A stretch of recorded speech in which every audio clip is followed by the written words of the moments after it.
Kamusta mga idol? Pauwi na ako ng bahay galing ng trabaho nang di umano'y bigla akong nakasabay ang motor na ito. Wala iba kundi ang Sumer X110 ni Honda. Alam niyo ba mga idol na gandang-ganda ako sa motor na ito? Kasi napaka-unique niya eh. Sabagay, iba yung forma niya eh. Kasi pag nakita mo siya, yung pagiging adventure scooter is parang ganun yung datingan niya eh. Adventure scooter na datingan niya na parang urban scooter ba nakakaiba. Basta kakaiba itong scooter na to eh. Napaka-unique, napakaganda. Yung design niya na parang halos maging skeleton na lang. Tapos yung formahan ba. Yung resemblance niya is parang pang-adventure scooter siya eh. Parang siya ata ang naunang adventure scooter in modern technology na nilabas eh. Bukod pa yung mga ADB, mga QJ, mga ano, parang mas nauna to eh. So baga mas considerable as a adventure scooter tong si Sumer X110 na to na nilabas ni Honda. Dahil itong motor na ito nga nakasabay eh, di ito ang ating pag-uusapan yun. So, ano bang may itong motor na ito at bakit maganda siya? Well, unahin natin siya sa kanyang makina. Ang makina ng Sumer X ay 110cc, yan, syempre 110. Single cylinder, single overhead cam na may 2 valve at ito ay naka-fuel inject. Kaya matipid na matipid pagdating sa takbuhan. Meron namin siya nung air cool. Yan, naka-air cool siya. Kaya napakaganda. Napakaganda ng cooling system niya. Air cool lang siya pero hindi ka naman niya i-overheat. Yung nito, naka-ESP rin to nga pala. Naka-ESP. Kaya sigurado is napakaganda ng performance. Napaka-pure. Yung bang fuel efficiency niya, yun ang nito. So, kasi yung makina nga pala nito is parang yung Honda Beat na existing ngayon. Yung Honda Beat 110 na existing kay Honda ngayon. Ganun yung makina. May resemblance sila. Kaya almost the same engine sila. Pero magkaiba ang looks. Magkaiba ang aesthetic ika. So, pagdating naman sa kanyang mga suspensionan at sa kanyang suspension, parang na-kick out siya.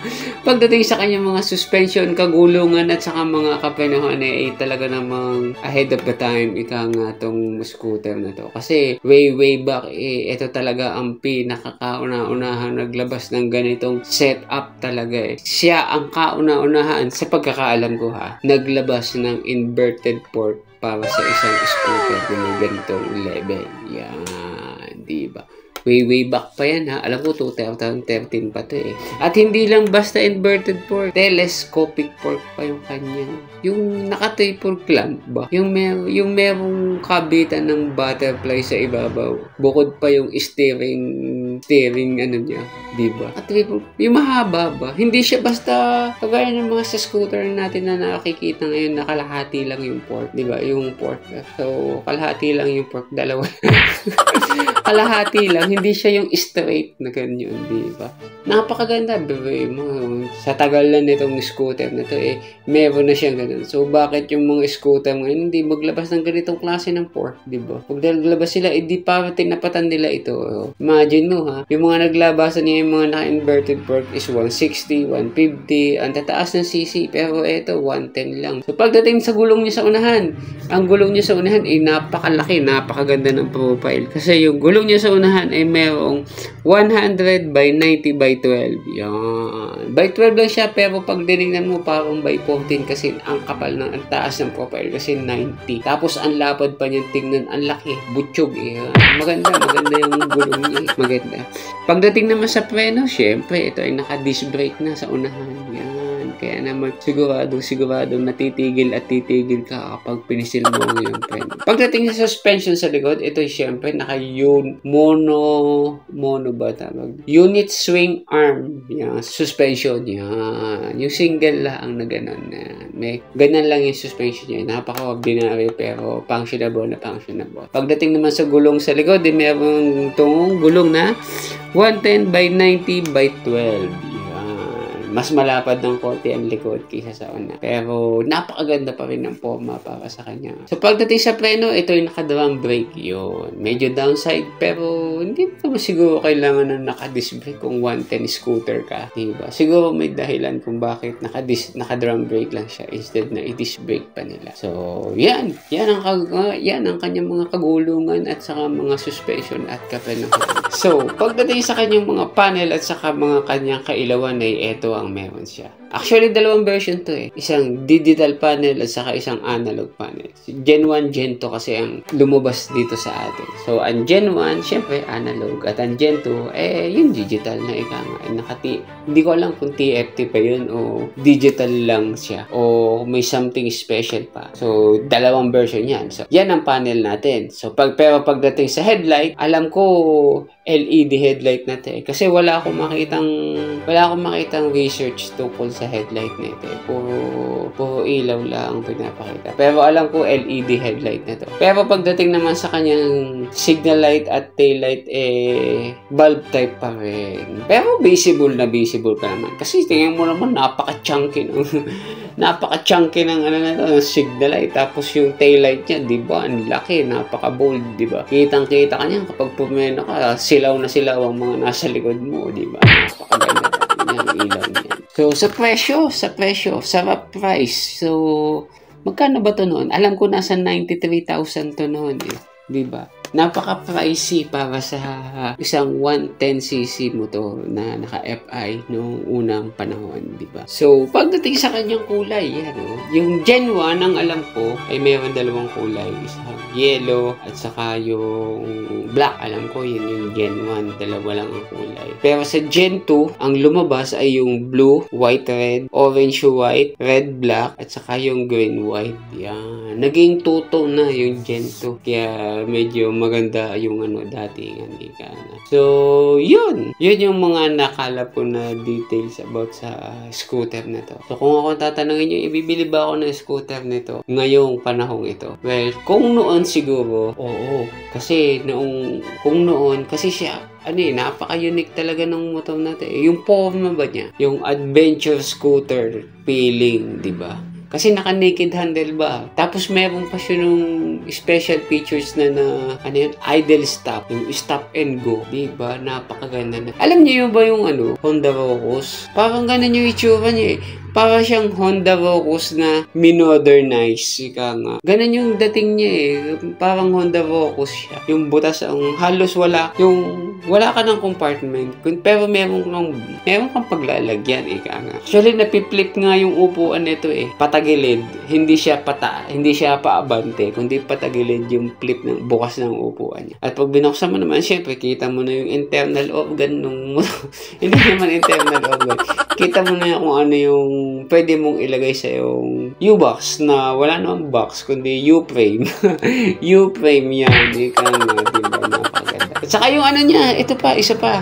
Yung nasa may leeg, yun na, di ba? Footboard, tapos may pataas na naman na bela. Ang ganda ng forma napaka-unique, di ba? Parang X na hindi mo maintindihan, parang yung sa pagong, di ba? Yung ng pagong, parang ganun yung style niya. Napakagandang tingnan. Tapos yung pang sa may headlight niya, yung headlight niya is parang may barandilya pang parang may bakal pang ganun sa may headlight. Di ba parang nakakaporma na parang pang-adventure tour, parang pang-adventure yung datingan. Tapos yung hand grab niya, di ba? Napakaganda parang pang-malakasan pang-mabigatan At saka yung yung tangke pala nito, di ba? Wala tong laman. Yung tangke niya na doon sa may footboard. Yan. Kasi FI to, syempre FI, alam niyo naman kung paano nagana ng FI. Mayroon sarili siyang pump na para higupin yung gasolina. Napakaganda Kasi baga, para siyang small size but big in adventure. Parang ganda nun, di ba? Small size but big in adventure. Ba? Parang yun ang ilalagay nating title doon. Small size but big in adventure. Yan, di ba? Napakaganda talaga nito. Kasi eye-catching talaga yung pang-inverted port niya. Yan, di ba? Tapos naka-disc brake pa. Reasonable din naman yung At saka ano pala to ha? Naka-combi brake to ha? Hindi yan basta-basta braking lang. Naka-combi brake yan. No, di ba? Hindi ko nga lang alam kung may park brake to. Kaya, napakaganda. Halos beat talaga siya eh. Beat, ano to eh, yung, well, si Sumer X, ang naked version ni Honda Beat, di ba? Parang ganun yun eh, di ba? So, ano pa ba pwede kong sabihin dito sa motor nito? Well, yun lang naman ang mga ano natin. Kasi napakaluma na talaga. Pero worth it pa naman siyang bilhin pa kasi ngayong panahon. Kasi lalo na ngayon nauuso nga yung mga adventure scooter, ganyan. Eto kasi ano to eh, adventure urban scooter. Yan. Kung sabaga, ano ito eh, yun yung naked. Basta ganun, basta napaka-unique ng motor na ito, patutuusin. Kung sabaga is one of a kind. Talaga namang na-impress talaga ako. Kung sabaga, kung tutuusin niya, gusto ko pa nga rin bumili. Kung bibili ako, baka ganito pa rin yung bilhin ko na scooter. Kasi napakaganda nga talaga ng scooter nito. Sayang lang at hindi na siya available dito sa atin kasi dumating nga nagdatingan nga yung mga bagong scooter dito sa atin kaya medyo naiwan siya. Hindi naman siya naiwan kundi tinanggal na ni Honda sa kanilang listing ng mga ibinebentang motor. So, yun lang ho ang aking masasabi tungkol sa motor na yun. Uy, isa nga pala mga idol. Salamat nga pala doon sa mga nagsusubscribe, sa mga nagla-like, nag-share, at saka sa mga nagko-comment. Maraming salamat. Meron nga pala tayong mga bagong subscriber. Si Rodel Joksing. Yan. Salamat sa iyong pagtitiwala at ikaw ay aking nabudol pa. Meron din tayo isa pang subscriber na bago, si Aisel Ekesazi. Salamat po sa iyong pagtitiwala at ikaw ay aking nabudol pa. Uy, salamat nga din pala sa comment ni Gilno Casabuena. Commented P. Ano kaya yung P na yun? Power? O ano kaya? Pogi? O wow! Hindi ko alam kung ano yung pina yun. Saka doon kay, Donete Morns commented. Yan. Maraming salamat sa inyong comment mo. Dahil napakahaba ay hindi ko na nabasa.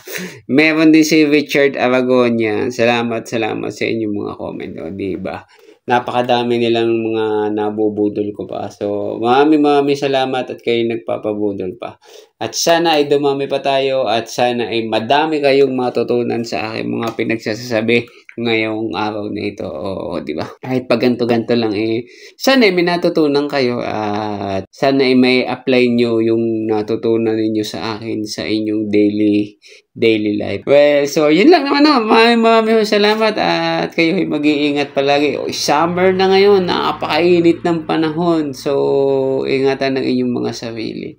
Actually, itong video na to, meron siyang sariling audio kaya lang hindi ko lang alam kung bakit ganun. Parang napaka-distorted yung sounds niya. Kaya, binoise over ko na lang. So, yan ho, hanggang dito na lang ho. Ako si Yeye at kayo ay nanonood ng aking channel at maraming pong salamat. Mag-ingat ho palagi at huwag pabayaan ng sarili. Bye-bye!